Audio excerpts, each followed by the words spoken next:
Bung Rey silakan, tapi jangan terlalu panjang, sekitar 3 menit Terima kasih. saja. Saya Mbak Lulu dulu soal dinasti politik itu. Kalau pilkada-pilkada ini melahirkan dinasti politik, pilpres juga melahirkan dinasti politik, maka pilkada dan pilpres dievaluasi. Dan kira-kira begitu. Dan saya menyarankan kepada partainya Mbak Lulu agar kembali ke fitrah pilpres sebagai partai yang mengusung calon pembaharuan. Perubahan. Bukan kelanjutan. Oleh karena itu, kembalilah keluar, serukan kembali perubahan dan katakan tidak bisa bersekutu dengan kepemimpinan yang bersifat dinasti, karena itu kita tolak di pilkada-pilkada juga. Kira-kira begitu Mbak Lulu. Yang kedua, soal saya sudah mengatakan tadi ya. Kalau pilkada ini mahal, jelas tidak. Saya mendasarkan diri pada data yang resmi dari KPU. Apakah ada data di luar itu? Ada, seperti kita dengar tadi. Tapi tidak diceritakan. Kalau begitu masuk dalam kerangka apa di dalam diskusi kita ini? Nggak bisa kita bicarakan. Karena itu data yang tidak valid. Oleh karena itulah saya mengatakan menyebut bahwa pilkada itu mahal tidak valid. Berdasarkan data-data yang sudah kita sebutkan itu tadi. Kalau ada orang mengatakan biayanya lebih besar, politik uang macam-macam, ya Anda berbohong. Karena Anda sebutkan itu tadi nggak dimasukkan di dalam catatan yang diserahkan kepada KPU. Itulah saya mengatakan orang bercerita bohong tidak dengan sendirinya bisa diterima. Kesaksian, permintaan, dan harapannya nggak mungkin republik ini berdasarkan cerita bohong. Kira-kira gitu. Nah yang ketiga adalah soal konstitusionalitas pilkada. Kita rujuk kembali ke Undang-Undang Nomor 1 tahun 1957. Undang-undang itu di dalam penjelasan pasal 23 sudah menyatakan meskipun secara implisit, saya bacakan saja, bunyi dari undang-undang itu adalah kepala daerah haruslah seorang yang dekat kepada dan dikenal baik oleh masyarakat di daerahnya. Kepala daerah harus pula seorang yang mendapat kepercayaan dari rakyat dan diserahi kekuasaan atas kepercayaan rakyat itu. Untuk memenuhi maksud itu, jalan satu-satunya ialah kepala daerah haruslah dipilih langsung oleh rakyat dari daerah yang bersangkutan. Ini bunyi penjelasan pasal 23 Undang-Undang Nomor 1 tahun 1957. Jadi apa yang dilakukan oleh reformasi sekarang, yaitu mendesain pilkada langsung, itu artinya berdasarkan keinginan para pendiri bangsa kita sejak dari awal. Bahwa seluruh kepala daerah itu, dimanapun ia berada, harus dipilih langsung oleh rakyatnya, yang pada tahun 1557, seperti disebutkan oleh tadi penjelasan oleh Peri, belum dapat dilakukan karena semua infrastruktur yang dibutuhkan untuk itu belum tersedia. Oleh karena itu, 57-nya kepala daerah dipilih melalui DPRD, tapi amanah undang-undang ini sebetulnya sudah menjelaskan ia harus dipilih melalui cara yang langsung. Jadi secara konstitusional, secara tafsiran, betul yang kita lakukan sekarang, bahwa pilkada langsung itu merupakan amanah dari para pendiri bangsa. Oke. Oleh karena itulah, Bung Haiman, kira-kira begini kita mengatakan, para pendiri bangsa kita dahulu, membuat aturan, mendesain sistem untuk bagaimana kita bisa hidup republik ini di masa akan datang. Bukan hari itu mereka bicara. Dia ingin kita hidup di masa yang akan datang. Oleh karena dia proyeksikan kita pemilihan langsung. Meskipun pada hari itu nggak realistis. Tapi ia udah proyeksikan. Lalu hari ini kita menemukan para pemimpin kita yang memproyeksikan kita ke masa lalu. Terbalik sekali. Pemimpin masa lalu proyeksinya ke masa depan, pemimpin sekarang proyeksinya ke masa lalu. Apa yang masalah dalam bangsa kita? Cara berpikir. Cara berpikir, Bung. Nah, dalam konteks cara berpikir itulah mereka mengatakan biaya mahal. Tapi tidak semahal dilakukan, Anda bisa bayangkan, 275 triliun uang rakyat dikorupsi. Nggak ada tuh pemimpin-pemimpin partai yang teriak. Pilpres lebih mahal lagi, pakai bansos, pakai ubah aturan, pakai ini macam-macam, nggak ada itu yang teriak. pakai apa yang disebut dengan parcok-parcok dan sebagainya. Nggak ada tuh yang teriak-teriak. Malah seolah-olah ya mengatakan nggak ada tuh, bohong tuh. Parcok tuh, bohong tuh. Ini bohong tuh, bohong tuh. Mengapa di pilkada mereka teriak cabut hak rakyat untuk memilih langsung? Tapi pada ketika mereka melakukannya atau diduga melakukannya, mereka mengatakan bahwa tuduhan-tuduhan itu adalah bohong. Oleh karena itulah kita mengatakan, saya pribadi mengatakan tidak untuk pilkada tidak langsung, sebab menurut saya salah satu yang paling berharga dari reformasi itu adalah seburuk apapun pilihan kita, ia adalah kita pilih langsung, lahir dari tangan kita, dan oleh karena itu kita punya mandat untuk mengevaluasi dia kapan ia untuk kita katakan stop atau tetap berlanjut. Ketimbang nanti dia dipilih oleh DPRD, kita sudah hampir kehilangan seluruh kekayaan dan kemauan kita sebagai manusia yang demokratik, hidup di dalam reformasi, karena seluruhnya sudah diserahkan kepada partai. Dan partai apa? Partai yang disebut oleh survei-survei salah satu institusi politik yang paling tidak dipercaya oleh rakyat. Bagaimana Republik ini menyerahkan keterwakilan rakyatnya kepada partai yang oleh rakyatnya sendiri dianggap tidak dipercaya. Itulah yang saya sebutkan, tolak pilkada tak langsung. Kalau mau efisien, efisienkan kabinet. Terima kasih.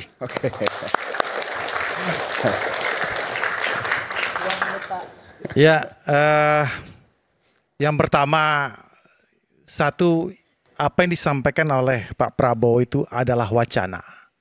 Itu yang penting. Kemudian wacana itu berkembang ke arah yang namanya evaluasi.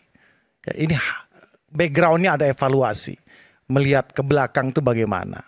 Kemudian barulah diskusi pada saat ini. Ya, diskusi di ruang publik atau nanti di DPR dan di pemerintah. Itu dulu, ya kan? Bentuknya seperti apa? Kita semua belum tahu. Ya, apakah ya pilkada ini nanti sistemnya secara menyeluruh, ya, gubernur dan bupati wali kota langsung dipilih DPRD, atau kok bisa dilakukan secara terpisah, ya kan? Gubernurnya saja, ya kan, dipilih oleh DPRD, dan kemudian bupati dan wali kota dipilih oleh rakyat. Jadi nggak ada yang salah juga. Itu kan nanti tinggal dirumuskan saja tentang masalah itu. Nah, yang berikutnya evaluasi tadi kita melihat ke belakang. Dari 2006 sampai dengan sekarang, artinya sudah 4 kali kita pilkada. Jorok nih pilkada. Kalau kita bilang ini nggak jorok, kita semua adalah orang yang hipokrit. Pilpresnya jorok nggak? Pilkadanya jorok. Pilpresnya jorok nggak tanya? Tadi kan ngomongin, Mas Arya, bantah dong. Kalau gitu orang kita ngomongin pilkada kan gitu. Oke, ya udah, oke. Silakan. Gimana? Saya cuma nanya aja, menyebutkan yang tadi. Kalau gitu saya jawab pilpresnya lebih jorok. Iya. Tadi saya ngomongin pilpres, Mas Arya mukanya merah loh. Oh iya. Ya kan? Jadi, Itu loh, ya kan? Tapi sekarang enggak, mukanya enggak merah. Karena yang ngomong ada Ferry Amsari. Apakah mungkin pilkada jorok ini Nanti dulu, saya terusin dulu. sebagai turunan dari pilpres yang jorok? Kita terusin dulu ya, oke ya. Karena kan nggak serentak gitu loh, ya kan. Nah, evaluasi itu kan, ya kan, dilihat karena jorok, memang jorok sekali. Kalau kita bisa katakan seperti itu. Anda bisa lihat apa, ya kan. Ini KPK itu sudah menyatakan bahwa 84% ya kepala daerah itu modalnya dari oligarki. KPK yang ngomong. Seperti itu. Artinya apa? Ini seperti lingkaran setan aja. Ini seperti lingkaran setan. Jadi masyarakat tuh cuman dapat 50.000, 100.000, ya. Oligarkinya yang berkuasa. Nah, ini kan mata rantai ini harus terputus. Pilkada jorok tuh kebetulan yang banyak menang Kim plus plus. Ini nanti dulu, ya kan, ngomongin kemana-mana udah. Saya menjadikan ini realita yang terjadi, ya realita yang terjadi seperti itu. Nah, berikutnya apa yang kita harus lihat ya kan? Artinya apa? Kadang-kadang kita ini kan nggak mau jujur juga bahwa artinya apa? 300 kepala daerah yang terkena kasus korupsi, para koruptor-koruptor ini dihasilkan dari pemilihan yang koruptif. Masyarakatnya korup juga ujungnya. Mentalnya korup. Apakah ini mendidik? Kan mata rantai ini yang harus kita putus. Itu masalahnya. Jadi kita harus mendidik masyarakat itu dengan hal tersebut. Karena bisa jadi 5 tahun ke depan jauh lebih parah dari apa yang terjadi hari ini. Ya pasti. Tapi itu kesimpulan tidak fair. Nanti kalau rakyat gua ngomong dulu lah. Partainya koruptif, kok yang dihukum cuman kami? Partainya kapan? Bubarin. Nah sekarang masalahnya, ya kan ini yang Partai politik juga Pak Dulu nih. yang ini yang harus dilakukan secara komprehensif. Iya. Artinya perubahan itu tidak hanya ada pada undang-undang pilkadanya saja, tapi bisa pada undang-undang parpolnya juga, pada sistem DPRD-nya juga, kan seperti itu. Katakan misalnya ketika parpol terbukti money politik bisa sekarang gini, dibubarkan, misalnya begitu. Ya sekarang gini masalahnya, kalau kita pakai indirect democration, ya kan, kita pakai indirect democration, ya kan, artinya pilkada kepala daerah dipilih oleh DPRD. Ternyata DPRD tidak amanah. Kepala daerahnya nggak benar. Jangan pilih lagi DPRD-nya, jangan pilih lagi partainya. Kan seperti itu. Tapi kalau kena bansos ya milih lagi dong. Gimana? Kalau kena bansos milih lagi kan? Ya itu hal yang berbeda lagi. Kita kan masih gini loh. Kita mencari formulasi ya. 4 kali kita sudah melakukan itu. Bukan sekali, bukan 2 kali, bukan 3 kali, 4 kali. Jorok, kotor. Itu yang menjadi masalah. Ya. Mata rantai ini harus kita putus. Tapi dan harus kita lakukan secara komprehensif. Bukan hanya undang-undang pilkadanya saja. Parpolnya juga. Parpolnya juga, gitu loh. Jadi komprehensif ya. Oke, silakan. Terima kasih. Kita memilih jalan demokrasi dalam sistem politik kita itu sebagai akibat antitese terhadap sistem keadaan pemerintahan Orde Baru yang sangat tidak demokratis. Jadi pemerintahan Orde Baru ini pemerintahan yang sangat otoritarian. Pemerintahan yang tidak memberikan ruang kebebasan di dalam kita berdemokrasi khususnya politik. Semuanya sangat sentralistis. Ya. Dari kepala daerah tingkat kota, kabupaten, gubernur sampai tingkat pusat. Sehingga kita berakibat pada tidak hanya negara yang rugi, tapi negara ini bangkrut. Ada korupsi, akibat kolusi, nepotisme. Kita itu ngurus anggaran pendapatan dan belanja negara kita itu udah nggak mampu. Pendapatan kita untuk nutup di dalam belanja, defisit kita itu udah nggak mampu. Akhirnya kita itu tidak diakui negara yang berdaulat secara ekonomi, diambil alih kedaulatan kita yang diperjuangkan oleh Bung Karno, Bung Hatta, para founding fathers itu 98 itu kita nggak punya kedaulatan, diambil oleh IMF. Gitu loh. Kita menjadi negara yang diatur semuanya karena kita dianggap tidak pecos ngurusin negara ini. Karena faktor itulah kita mengambil jalan sisi demokrasi. Pesta pora di zaman kolusi, nepotisme, otoritarianisme itu terjadi 32 tahun. Kita sudahilah. Kita berdemokrasi dengan partai politik, dengan pemilu, kita berikan kekuasaan rakyat untuk menentukan jalannya pemerintahan dari daerah, provinsi sampai pusat dengan transparansi dan akuntabilitas yang memang ini kita butuh ada satu proses. Jadi mengembalikan sistem yang dari demokrasi ke tidak demokrasi nggak bisa. Maksud saya begini, Pak Prabowo sudah menjadi presiden. Soal baik proses nanti kita evaluasi lah. Maka tadi saya agak kencang sedikit karena ada hal yang perlu kita evaluasi dalam undang-undang Pilpres besok. Terutama dalam posisi undang-undang kepresidenan selaku presiden kepala negara. Demokrasi kita ini mau jalan atau tidak setelah saya renung-renungkan ini. Nanti bisa dicek Mas Ferry sama Pak Rarengkuti. Kok tergantung sebenarnya kenegarawanan dan niat baik kepala negara. kepala negara ini mau punya niat baik nggak terhadap demokrasi. Itu Kepala bergantung negara pada ini- nasib demokrasi negara kita. Karena Dan itu yang harus kewenangannya, diubah. karena kewenangannya terlalu besar. Oke. Presiden ini bisa berurusan dengan yang namanya aparat penegak hukum. Presiden ini bisa bahkan berurusan lingket dengan apa yang namanya undang-undang terkait dengan alokasi anggaran desa. Presiden bisa bicara soal hal yang terkait dengan menyangkut masalah penegakan hukum. Saya lihat demokrasi kita sangat bergantung saat ini, tergantung niat baik presiden mau membatasi kekuasaannya enggak sesuai dengan kewenangan yang dia miliki. Kalau itu tidak, dia gunakan seluruh kekuasaannya ini untuk ngawut-awut demokrasi, bisa.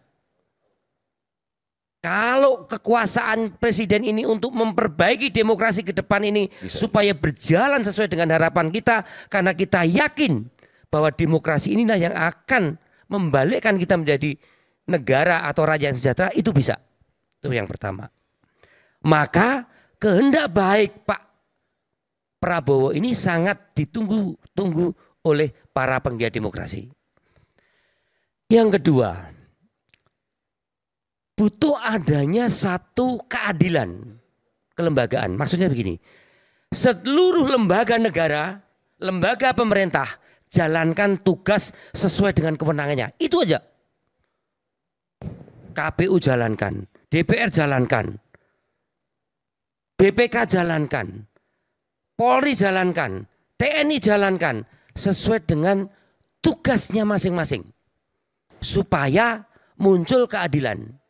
Jangan mengambil alih tugas kewenangan lembaga-lembaga yang lainnya, khususnya di dalam menegakkan proses kita berdemokrasi.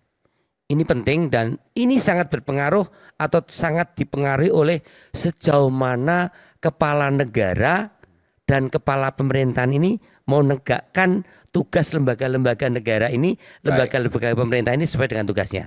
Itu yang kedua. Oke. Singkat Kalau saja. tidak, pasti hancur kita. Oke. Kemudian katanya sih demokrasi ini bisa berjalan kalau dilaksanakan oleh adanya partai politik yang berkualitas.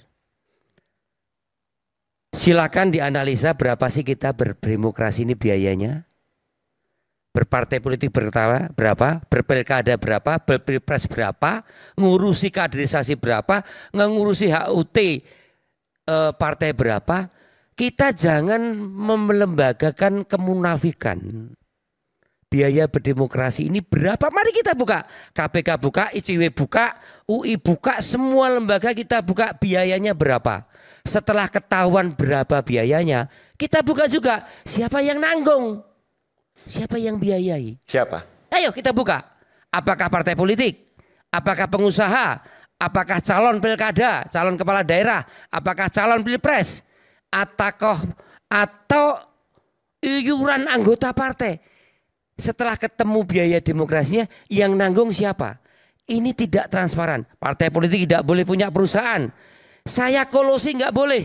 Walaupun teman saya yang kasih proyek ini kalau saya bupati, transparan sama KPK, transparan sama PPATK.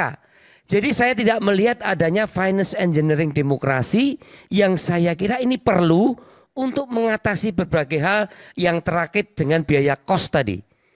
Ya, akibatnya terus pilkada langsung atau tidak pilkada langsung. Padahal persoalannya, ini biayanya berapa untuk kita berdemokrasi berpilkada ini dan siapa yang nanggung? Yang nanggung ini kita tidak buka, tapi pengennya kita transparan untuk mendapatkan calon-calon bupati, calon-calon kepala daerah. Solusi singkatnya gimana?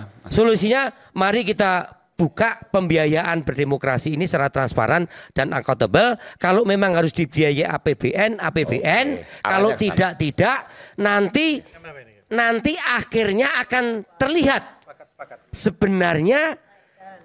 Ya, Kalau ada partai yang korup atau kepala daerah yang Hukum korup, berat. itu merupakan suatu akibat yang harus dihukum berat karena sudah Oke, ditanggung baik, oleh negara. baik. Terima kasih. Tambah dikit. Singkat. Singkat. Kalau uangnya dikembalikan oleh koruptor, dibebaskan kata Pak Prabowo. Kan, Iya, iya. kan baru begitu. Nih udah lain lagi masalahnya. Saya ini sebenarnya sepakat dengan yang dikatakan oleh Iya. Mas Arief Bima. Partai politik biaya Nah, APBN. Gini. Tapi kalau ketahuan korupsi partai politiknya bubarkan, Yes. katakanlah hukum berat. Intinya gini, clue-nya tuh sebenarnya gini. Kita itu pengennya ideal, tapi nggak realistis. Kita itu pengennya idealis, tapi nggak realistis. Pendekatan undang-undang kita itu selalu idealis, tapi nggak realistis ketika ingin diejawantahkan ke bawah. Bagaimana undang-undang parpol contoh, ya kan? Tanya nih ke beliau nih, pembiayaan bagaimana? Kalau Pak Prabowo untung beliau tajir gitu loh, dia biayai sendiri. Nah kalau yang lain gimana? Kan seperti itu, nggak idealis, maunya nggak ada ini oligarki segala macam, tapi tidak realistis. Anda ini kan tidak tahu bahwa masyarakat sipil dan partai, ini yang Anda perlu ketahui. Anda itu pengennya ideal, tapi nggak realistis. Nah, ini yang itu masalahnya. Masalah yang terjadi di bangsa ini kita seperti itu. Yang dia bicarakan nggak realistis. Bahwa sebenarnya Bang Aiman, Anda teman-teman maunya partai ideal, dan tapi nggak masyarakat realistis, sipil nggak sudah bisa sepakat diimplementasikan pembiayaan ke bawah melalui APBN.